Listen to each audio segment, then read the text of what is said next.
যুক্তরাষ্ট্রের ক্যালিফোর্নিয়া রাজ্যে চলছে ইতিহাসের অন্যতম ভয়াবহ দাবানল। টানা 7 দিন ধরে দমকা বাতাসের কারণে আগুন নিয়ন্ত্রণে আনা সম্ভব হচ্ছে না।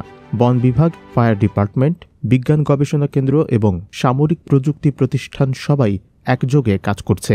আকাশ থেকে পানি ঢালা, গোলাপি পাউডার ছিটানো, ড্রোনের মাধ্যমে আগুনের গতিপথ নির্ণয়, এই সবই স্যাটেলাইট ও আর্টিফিশিয়াল ইন্টেলিজেন্সের মাধ্যমে পর্যবেক্ষণ করা হচ্ছে।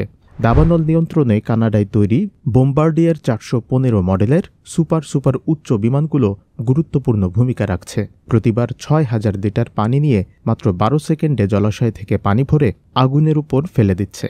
হেলিকপ্টার ও অন্যান্য আকাশযান থেকেও পানি, ফোম ও রাসায়নিক ছিটানো হচ্ছে। গোলাপি রঙের পাউডার, যা মূলত ফোর্স চেক নামে পরিচিত, দাবানল ঠেকাতে ব্যাপকভাবে ব্যবহৃত হচ্ছে।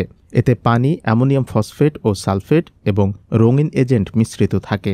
এটি তাপ শোষণ করে দহন প্রক্রিয়া বন্ধ করে এবং আগুনের বিস্তার রোধে কার্যকর ভূমিকা রাখে। দাবানল মোকাবিলায় একটি ব্যতিক্রমী কৌশল হল নিয়ন্ত্রিত আগুন সৃষ্টি। ড্রোন থেকে নির্দিষ্ট অঞ্চলে দাহ্য পদার্থ ফেলে আগুনের বিস্তার ঠেকানোর এই পদ্ধতিকে বৈজ্ঞানিকভাবে ব্যাক বার্নিং বলা হয়। লকহিড মার্টিনের স্মার্ট স্যাটেলাইট এবং আর্টিফিশিয়াল ইন্টেলিজেন্সের দাবানলের গতি প্রকৃতি, বাতাসের দিক এবং বিস্তার নির্ধারণে অত্যন্ত কার্যকর। রিয়েল টাইম ডেটা বিশ্লেষণ করে আগাম সতর্কতা জারি করা সম্ভব হচ্ছে, যা মানুষকে দ্রুত নিরাপদ স্থানে সরিয়ে নিতে সহায়ক। কিছু নেতা মেঘে রাসায়নিক ছিটিয়ে কৃত্রিম বৃষ্টির মাধ্যমে দাবানল নিয়ন্ত্রণের প্রস্তাব দিলেও বিশেষজ্ঞদের মতে ক্যালিফোর্নিয়ার মতো শুষ্ক এলাকায় এটি তেমন কার্যকর নয়।